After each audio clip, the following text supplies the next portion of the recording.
A kú dédé àsìkò yìí, yóò dára fún wa lágbára Ọlọ́run. Àmín. Ìròyìn fẹ́lifẹ́li náà ló dé sí ojú ìwòran yín láti lè ṣe wa ìròyìn fẹ́lifẹ́li online TV. Fúnmi Adénúgà ni oníròyìn. Kẹ́ tó gbọ́ ìròyìn ọ̀hún lẹ́kùnrẹ́rẹ́, ẹ jẹ́ ká sí omi mu, à ń padà bọ̀ wá.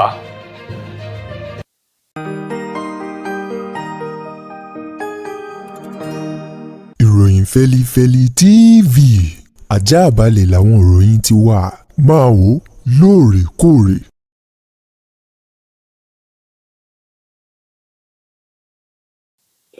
Ẹ káàbọ̀ padà, ìròyìn rèé lẹ́kùnrẹ́rẹ́.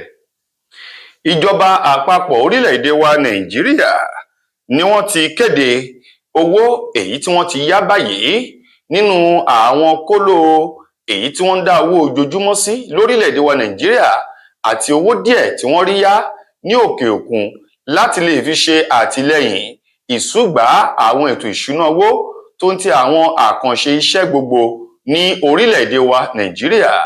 Owó ọ̀hún tí ìròyìn fi léde látọwọ́ ìjọba àpapọ̀ èyí tí wọ́n ní ó lọ tírílíọ̀nù mẹ́tàdínlógún-ó-lé-mẹ́ta-àti-mẹ́fà náírà 17.36 trillion naira.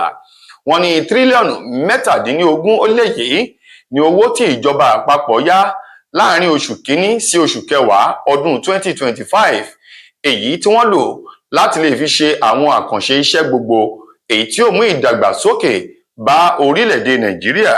Gẹ́gẹ́ bí wọ́n ti sọ di mímọ̀, wọ́n ní owó náà ló wà ní ìbámu sí àwọn òfin àti àgbékalẹ̀ nínú ètò ìṣúná owó ọdún 2025 èyí tí wọ́n nílò láti yá lẹ́yìn tí wọ́n gbá ilé gbá ìta nínú àpò àpamọ́wọ́ owó orílẹ̀-èdè Nàìjíríà èyí tó jẹ́ pé owó tó ń bẹ níbẹ̀ kò tó láti fi ṣe àwọn àkànṣe iṣẹ́ náà ni wọ́n tún ṣe nu ẹsẹ̀ sí òkè òkun láti yá owó fi kún kí wọ́n lè ṣe àwọn àṣeyọrí láwọn àdáwọ́lé gbogbo gẹ́gẹ́ bí ìjọba àpapọ̀ orílẹ̀-èdè Nàìjíríà bí wọ́n ṣe ṣe lálàyé. Wọ́n ní àwọn ọmọ orílẹ̀-èdè yìí ní ìjọba lábẹ́ ètò ìṣèjọba Bọ́lá Ahmed Tinubu ló ń sa gbogbo ipá àti agbára láti lè mú ayé dẹrùn, pàápàá jù ètò ọrọ̀ ajé ilẹ̀ yìí, ètò ọ̀gbìn àti ètò ààbò orílẹ̀-èdè Nàìjíríà kó lè so èso dáadáa fún mùtúmùwà ọmọ Nàìjíríà kí wọ́n lè ní ìfọkànbalẹ̀ ní orílẹ̀-èdè yìí. Ẹ̀wẹ̀, àwọn ẹgbẹ́ òṣìṣẹ́ tí wọ́n ń bẹ ní ilé ẹ̀kọ́ gíga fáfitì NASU Awọ̀nmà ni wọ́n ti ní ìdúkokò mọ́ ní gbólóhùn tó ń tẹnu ìjọba àpapọ̀ jáde lórí àwọn ìyanṣẹ́lódì wọn èyí tí ìjọba àpapọ̀ sì fi ń dá wọn lójú wípé no work no pay òun ni àgbékalẹ̀ ètò èyí tí ó máa dúró bíi pàṣán fún gbogbo ìgbà tí àwọn ẹgbẹ́ òṣìṣẹ́ ilé ẹ̀kọ́ gíga gbogbo tí wọ́n bá ti gùn lé ìyanṣẹ́lódì. Àwọn ẹgbẹ́ NASU, Non-Academic Staff Union of Educational and Association Institution NASU ni wọ́n ní ọ̀rọ̀ tí ìjọba àpapọ̀ sọ yìí ó dàbí wípé wọn ò mọ ohun tí wọ́n ń sọ ni, ẹni tí ò ní kan ṣe òun náà ní sọrú ọ̀rọ̀ bẹ́ẹ̀ jáde lẹ́nu. Wọ́n ní kàkà kí ìjọba àpapọ̀ kí wọ́n wá ọ̀nà àbáyọ ojútùú sí ìṣòro ìyanṣẹ́lódì gbogbo ìgbà kí ètò ẹ̀kọ́ kó lè máa so èso rere kó sì lè máa lọ nítorí sẹ́lẹ́sẹ̀. Wọ́n ní àtàmọ̀ èyí ni wọ́n wí káàkiri o. Wọ́n ní kí ni ìwúrí ẹni tí ń ṣiṣẹ́ tí ò lówó oṣù gbà, owó àjẹmọ́nú àwọn tí wọ́n parí iṣẹ́ tí wọ́n fẹ̀yìntì lẹ́nu iṣẹ́ o, wọn ò rí owó oṣù àjẹmọ́nú àti owó ìfẹ̀yìntì wọn gbà. Ẹ sì sọ wípé kí wọ́n má gùn lé ìyanṣẹ́lódì lẹ́yìn ọ̀pọ̀lọpọ̀ àsọyépọ̀ ìpè sí àkíyèsí tí ìjọba tí wọ́n fi ọ̀rọ̀ ọ̀hún gẹ́gùn etí tí wọ́n kọ̀ jálẹ̀ láti ṣe ohun tó tọ́ àti ohun tó yẹ o. Àwọn àjọ NASU wá ní ọ̀rọ̀ tí ìjọba àpapọ̀ sọ náà ìdúkokò mọ́ orí ahọ́n lásán ni, kò túnú kankan kúrò lára àjọ náà àti àwọn ẹ̀ka àjọ tó kù láwọn ilé ẹ̀kọ́ gíga gbogbo ní orílẹ̀-èdè Nàìjíríà wípé kò síṣẹ́ kò sówó. Wọ́n ní bí ìjọba àpapọ̀ bá ṣe ohun tó tọ́ àti ohun tó yẹ, kò sí òṣìṣẹ́ ìjọba kan gan tí ó sọ wípé ìyanṣẹ́lódì ló kù tóun yóò fi san oore fún ẹni tí ń bọ tó sì ń ṣe ohun tó dáa fún un, nítorí wípé òògùn aláàárù orílẹ̀-èdè Nàìjíríà òun ló ń gbẹ kó tó di wípé wọ́n sanwó oṣù fún wọn. Pẹ̀lú bó ṣe jẹ́ wípé púpọ̀ nínú àwọn olóṣèlú, àwọn lẹ́nu lọ́rọ̀ nínú ètò ìṣèjọba ni wọ́n ti ń palẹ̀ mọ́ ètò ìbò ọdún 2027. Gómìnà tẹ́lẹ̀ rí ní ìpínlẹ̀ Kaduna Nasiru El-Rufai òun mà ló ti ké sí gbogbo àwọn olùgbé ìpínlẹ̀ Zamfara láti dákundábọ̀ kí wọ́n darapọ̀ mọ́ ẹgbẹ́ òṣèlú African Democratic Congress ADC ní ìpínlẹ̀ náà àti lórílẹ̀‐èdè Nàìjíríà láti lè gba orílẹ̀‐èdè Nàìjíríà kúrò lọ́wọ́ ìjọba amúnisìn èyí tó ṣe àpèjúwe ètò ìṣèjọba Bọ́lá Tinubu gẹ́gẹ́ bí ìjọba amúnisìn èyí tó mú ìnira wọ orílẹ̀‐èdè Nàìjíríà. Nasiru El-Rufai tó náà ti fìgbà kan jẹ́ ọmọ ẹgbẹ́ òṣèlú APC tẹ́lẹ̀ ṣùgbọ́n tó ti kúrò darapọ̀ mọ́ ẹgbẹ́ òṣèlú ADC báyìí ṣe lálàyé wípé ẹgbẹ́ òṣèlú African Democratic Congress ADC nìkan ni ẹgbẹ́ òṣèlú tóun fọwọ́ sànyà èyí tó lè gba orílẹ̀-èdè Nàìjíríà kúrò lọ́wọ́ ìjọba APC tí ó sì lè mú ohun tó dá padà bọ̀ sí orílẹ̀-èdè Nàìjíríà lọ́dún 2027. El-Rufai ni bí wọ́n bá wo ẹ̀ka ètò ààbò àti ètò ọrọ̀ ajé tó fi mọ́ ètò ọ̀gbìn lórílẹ̀-èdè yìí òun ló ti forí wọ́n gànná tó jẹ́ pé ọ̀pọ̀lọpọ̀ àwọn ọmọlẹ̀ Nàìjíríà ni wọn ò lè jẹ oúnjẹ mẹ́ta yó gbèlèǹtàsé àjẹṣẹ́kù. Ó ní nípa ìdí èyí ó dá òun lójú wípé bí kò wá àwọn ọmọ Nàìjíríà àti àwọn olùgbé ìpínlẹ̀ Zamfara bí wọ́n bá lè darapọ̀ mọ́ ẹgbẹ́ òṣèlú ADC èrò ọ̀run ń bọ̀ lọ́dún 2027 tí wọn yóò gba ìjọba kúrò lọ́wọ́ ìjọba ẹgbẹ́ òṣèlú APC àti ààrẹ Bọ́lá Ahmed Tinubu. Olùkọ́ kan tilé ẹ̀kọ́ girama Ṣọ̀ún High School ní ìpínlẹ̀ Ọ̀yọ́ ọ̀gbẹ́ni Fatai Adégòkè òun mà ló bá ikú òjijì pàdé látọwọ́ àwọn akẹ́kọ̀ọ́ ilé ẹ̀kọ́ girama ọ̀hún. Gẹ́gẹ́ bí oṣojú mi kòró kan ti ṣe lálàyé ìṣẹ̀lẹ̀ abàmì èyí tó gba omi lójú tó sì bani lọ́kàn jẹ́ náà tó ṣẹlẹ̀ nínú ilé ẹ̀kọ́ girama náà. Wọ́n ní àwọn akẹ́kọ̀ọ́ èyí ni wọ́n ń ta ayò èyí tí wọ́n ń ta tẹ́tẹ́ nínú yàrá ìkẹ́kọ̀ọ́ lásìkò tí sáà ìkẹ́kọ̀ọ́ sì ń lọ lọ́wọ́ tí wọ́n ì tí ì kúrò nílé ìwé.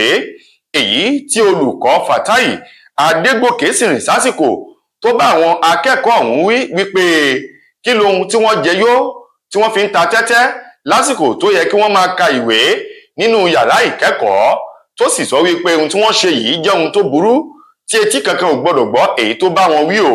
Wọ́n ní ká tó wí ká tó fọ̀ àwọn akẹ́kọ̀ọ́ ọ̀hún èyí ni wọ́n bẹ̀rẹ̀ sí ní na olùkọ́ Adégòkè lóríṣiríṣi kùmọ̀ igi lórí, èyí tí wọ́n nà á débi wípé ó ṣubú lulẹ̀ gbọ́nrọ́gọ́dàn kí wọ́n tó gbé délé ìwòsàn.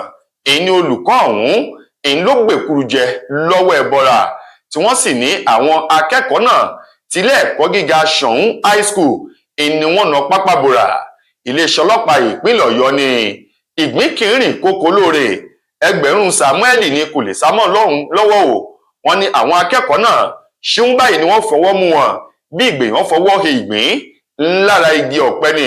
Wọ́n ní gbogbo wọn pátá kò ní ṣẹ́kù ọ̀kan nínú wọn gbogbo wọn ni wọn yóò rí dájú wípé wọ́n fi ọwọ́ òfin gbé nítorí wípé ẹ̀sùn apààyàn báyìí ní bẹ lọ́rùn wọn lórí olùkọ́ ọ̀hún tí wọ́n nà tó sì gbabẹ̀ tó gbèkúrú jẹ lọ́wọ́ ẹbọra. Lákòótán nínú ìròyìn wa fún tòní, gbajúgbajà olórin tàkasùfé Habib Òkìkíọlá èyí tí gbogbo èèyàn mọ̀ sí Portable Sàásù ìdààmú àdúgbò ọmọ ìjọba òun mà ló ti tú èrò inú ọkàn rẹ̀ pa báyìí wípé òun ṣetán láti padà sí ilé ẹ̀kọ́ láti lọ ka ìwé òun lákàyọrí. Ó ní ààbọ̀ ẹ̀kọ́ lòun kà nílé ẹ̀kọ́ gíga gbogbo nìṣe ti ìpínlẹ̀ Kwara èyun Kwara State Polytechnic. Ó ní OND lásán lòun ní látàrí wípé nígbà náà kò sí jíjẹ àti mímu kò sì sí ìrànlọ́wọ́ kankan nítorí ibi tí òun ti wá ìhun tá agbára wọn gbé ńbẹ̀ ni wọ́n ti dá ọwọ́ dúró. Ó ní báyìí òun ti bí àwọn ọmọ tóun ná mílíọ̀nù iyebíye lé lórí láti lè jẹ́ wípé wọ́n ka ìwé káwọn náà jẹ́ èèyàn pàtàkì. Ó ní lásìkò yìí òun ti tójú bọ́ òun sì ti ní owó tóun lè fi ka ìwé ó ní bí oko ò bá jìnnà ilá kì í kò, òun ṣetán láti padà sílé ẹ̀kọ́ láti lọ tún ìwé ọ̀hún kà lákàyọrí. Ó ní bóun bá ka ìwé náà dáadáa tó yé òun kò sí ẹnikẹ́ni tí ó fi dúdú pe funfun fóun, bẹ́ẹ̀ sì ni kò sí èèyàn kankan tí ó lè rí àwọn mẹ́rẹ̀ tó bá di ká sọ̀rọ̀ tàbí ká ṣe ìdúnàdúrà lórí okòwò yálà torin tàbí lórí òwò míì. Ìdí rèé tí Portable ṣe tún ìpinnu rẹ̀ yí padà wípé òun ṣetán láti padà lọ tún ìwé ọ̀hún kà dáadáa. Ó ní ọ̀pọ̀lọpọ̀ àwọn ohun tó dáa ni ìwé náà yóò tún ṣe nínú ayé òun tó fi mọ́ ìwà, ọ̀rọ̀, ìṣesí àti bá àwọn èèyàn dúnàdúrà láwùjọ lórí ọ̀rọ̀ okòwò, gẹ́gẹ́ bí fọ́nrán kan èyí tí Portable tó fi léde lórí ìkànnì ayélujára rẹ̀ tó sì ní bí ẹnikẹ́ni ò bá òun pàdé mọ́ ní ìgboro báyìí, òun ti padà sílé ẹ̀kọ́ láti lọ tún ẹ̀kọ́ ọ̀hún kà pé OND tóun ní nílé ẹ̀kọ́ gbogbo nìṣe Kwara. Ó ní kò tó nǹkan kan rárá o, òun fẹ́ fi kún ìmọ̀ òun kóun lè bá ẹgbẹ́ pé láwùjọ, gẹ́gẹ́ bí ọ̀rọ̀ tó ti ẹnu Portable jáde nínú fọ́nrán ọ̀hún. Tó ẹ̀yin èèyàn wa, ìròyìn wa kò ní jù báyìí lọ títí dìgbà míì tẹ́ máa láǹfààní láti gbọ́ tún rèmí nílé iṣẹ́ wa. Mo gbà á ládùúrà wípé ayọ̀ kò ní fi lé wálẹ̀. Fúnmi Adénúgà lẹni tó mú ìròyìn wá sí ojú wòran yín. Ẹ ṣeun gan ni o.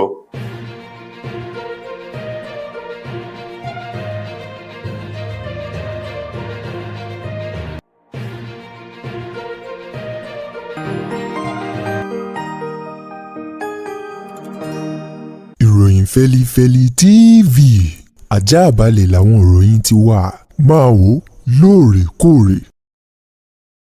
Mo kí gbogbo ojú tí wò mí ti ń gbọ́ mi jákèjádò orígun mẹ́rẹ̀ẹ̀rin àgbáyé. Orúkọ mi ni Ambassador Àkànfẹ́ Ìwò tí mo jẹ́ agbẹnusọ fún iléeṣẹ́ X2 Ultimate Herbal International Limited.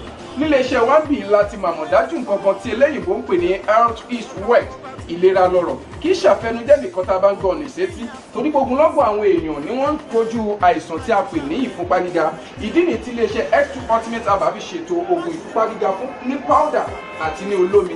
Kò tán síbẹ̀, oògùn ìtọ̀ ṣúgà ó wà ní iléeṣẹ́ X2 Ultimate Herbal International Limited ní powder àti ní olómi. Òun náà lẹ̀ ń wò yìí. Oògùn ọ̀pẹ́ ẹ̀yìn wà tí a ti ṣe lọ́jọ̀ fún ẹni tó bá ń kojú ọ̀pẹ́ ẹ̀yìn torí gẹ́gẹ́ bí ìṣòro. Iléeṣẹ́ wa níbí ní oògùn ẹ̀ tó lè bá wọn tán rẹ̀ lójú ọgbọ́n. Bákan náà, ogunlọ́gọ̀ àwọn èèyàn ni wọ́n jẹ́ oníbìísí tí wọ́n ti rora wọn pín wípé Ọlọ́run ò lè ṣe, ṣùgbọ́n tó jẹ́ pé àìsàn kan sómìíràn ní kọjú ọmọ bíbí wọn. Ó wà ní iléeṣẹ́ X2 Herbal International Limited.